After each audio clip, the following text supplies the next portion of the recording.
بسم الله الرحمن الرحیم. پزړه کې دی ډیر سخت ارمان ده، پزړه کې دی یو ډیر غټ حاجت سی الله را فرای کې. ډیر دعاګانې دی کړې دي، ډیر وظایف دی کړې دي، ډیر منځونه دی کړې دي، ډیر عبادتونه دی کړې دي، ډیر دعاګانې دی په ژوندۍ کې کړې دي. خو الله پاک جل جلاله د خپل مراد ته نه رسولې، خپل منزل ته نه رسولې، په مقصد کې نه کامیاب کړی. ستا د زړه ارمان ده او ستا هغه حاجت ته سي الله درفرکي، او هغه دی بار بار الله ته په دعا کې هم ویلي، او دی الله په دربار کې دی هم لاس پورته کړی. خو هغه ستاسو تر مابین یو واټان وي او په مابین کې یو رکاوټ وي، او ستا هغه حاجت د زړه نفره کیږي، هغه ستا د زړه ارمان نفره کیږي، او هغه تاسو شپه ورځ کوشش کوي، محنت کوي، لګیاي یا وظیفې ډېری کوي. علماء درته ښودلي ډېری وظایف دي، خو بیا هم هغو وظیفو تاثیر عمل نه وي کړی چې ستا د زړه هغه مراد پرسي چې الله پاک جل جلاله ما ته وس او توفیق راکړي چې زه د بیت الله شریف دیدار وکم او د مدینه شریف دیدار وکم چې روضه رسول صلی الله علیه وسلم ده، او هغه ته الله ما ورسوي، او کعبه شریف ته الله ما ورسوي. یعنی د حج ارمان دی پزړه کې. دا خبره و دوستانو، د کم ملګری، د کم مسلمان، د کم دوست پزړه کې دا ارمان وي، کنر وي که خزوي چې الله ما ته وس او توفیق راکړي. پیسې نه لرم، غریب یم، مسکین یم، فقیر یم، یا الله ته می ډیر زر مالدار کړي. صفات ځواني کې ما ته ډیر حج زیات خوند راکوي، یا الله سي حج وکم. یا بوډا د سپینګری دی، یا الله سي عمر را باندې تیریږي، عمر ته رسیدلی یم، پیسې خو نسته، ما او پیسو، ما او دنیا، ما او دولت نه دي سره لیدلی. یا الله ته می دنیا دار کې، یا الله پیسې زیات راکې، یا الله مال او دولت زیات راکې چې زه دغه حج ته ولاړ سم او دغه مکه شریف ووینم او بیت الله شریف ووینم او روضه د رسول صلی الله علیه وسلم ووینم. دغه ارمان پر زړه باندې، دا ارمان الله را فرکي. د ډیرو مسلمانانو به دغه ارمانونه پزړه کې وي، د ډیرو پښتنو به دغه ارمانونه پزړه کې وي، او دغه وظیفه زه درخوایم ان شاء الله په دې باندې عمل وکړئ. مجربه وظیفه د الله به ضرور د زړه دغه ارمان در پر کوي، کچیر په حقیقت سره د زړه له اخلاص ته د دعا وکړي. یا هغه خلک چې بار بار حج ته یو ورتللی، او کله چې یو سړی یو حج ته ولاړ سي، مکه شریف ته حج کې بیا راسي، بیا پزړه کې د ارمان کش که خدای پاک جل جلاله بیا ما ته وسو توفیق را کړی او زه حج ته تللی وم، بیا د پزړه کې ارمان ده، بیا و الله ما ورسوي. ستا لپاره هم دا وظیفه کافي ده. هغه انسان چې غواړي بار بار حج ته ورسم، بار بار کعبه شریف ته ورسم، بار بار مدینه شریف ته ورسم، روضه د رسول صلی الله علیه وسلم ته ورسم، نو هغه لپاره دا یو ډیره مجربه وظیفه ده. یا یو ځوان غواړي چې ما د فلار دغه ارمان دی الله ورفرکي، د ما دغه ارمان دی الله رافرکي چې زما پلار ولاړ سي او زما په ژوندون کې حج وکي او مکه شریف ته ولاړ سي او مدینه شریف ته هم ولاړ سي.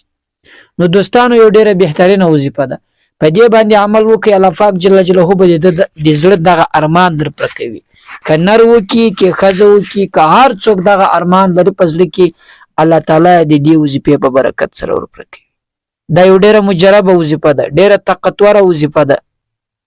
بیا خاص کر د جمعې په ورځ یې ووایاست، خو بیا ډیر عمل کوي، ډیر تاثیر کوي، ډیر مؤثر. راځئ زه محترم هغه وظیفه درخوایم، وخت مو نه ضایع کوم.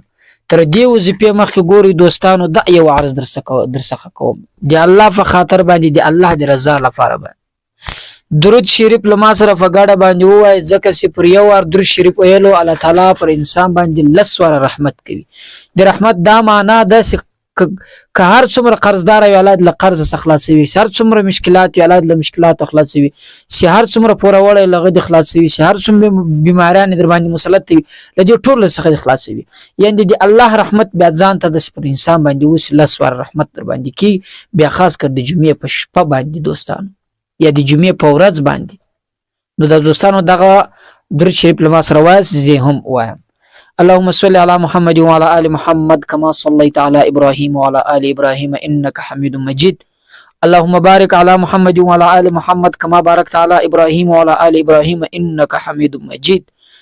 دا درود دوستانو راځي هغه وظیفه درخوایم. هغه دا وظیفه د هر اذان، کله چې اذان شروع شي، مثلا د سار په اذان کې خو کچیر انسان بیدار خو وا کني بیدار کجنتیر شي د سار اذان پروا نه کوي خو لغه ورسته شراکینی اذان سوی ترجمه مخ کې مثلا د منځ نه کړي دغه مخ کې دغه وظیفه کولای شي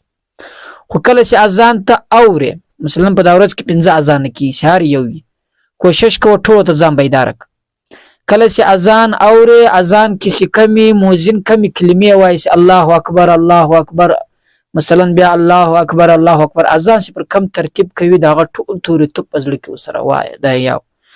بل چې پر حي علی الصلاه حي علی الفلاح باندې راسي دغه اذان کوي اذان کوونکی پر دغه جبان دي دغه توري وایي ولا حول ولا قوه الا بالله پر هغه نور باندې سره تیر سي الله اکبر او اشهد لا اله بیا وایي پر هغه باندې بیرته خپل توري وسره وایي چې دا وایي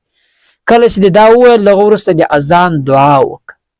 د اذان دعا کار چا نویز دا اغه ز په دې کمنټ کې ان شاء الله درته لیکم کم یادو ان شاء الله فیاد مې نه میهریږي یا کچیر ما نه درته ولیکل په موبایل کې سرچ کې اذان دعا دستي د تر اړوي هغه بیات کې یا دغه یو ته ګوري ویلای شي اللهم رب هذه الدعوه التامه الصلاه القائمه آت محمد الوسيله دغه دعا ترفای فوري دغه دعا بلغه ورسته واس کله چې می دعا وویل المنځ په جماعت سره وکي له جماعت ورسته به 50 ور استغفار وایس دعا به الله ته وکي دغه کعبه شریف دعا به وکي چې الله زما نصیب له حج سره وکي بل اذان ټیم سره بیا به دغه سي عمل وکي چې مثلا مؤذن سي اذان کوي هغه کلمې به سره واس اذان سي ختم سي د اذان دعا به وکي ولال بسې په جماعت باندې بل منځ ادا کوي بیا به 50 ور دغه استغفر دغه وایس د ما چې دروخو د الله استغفار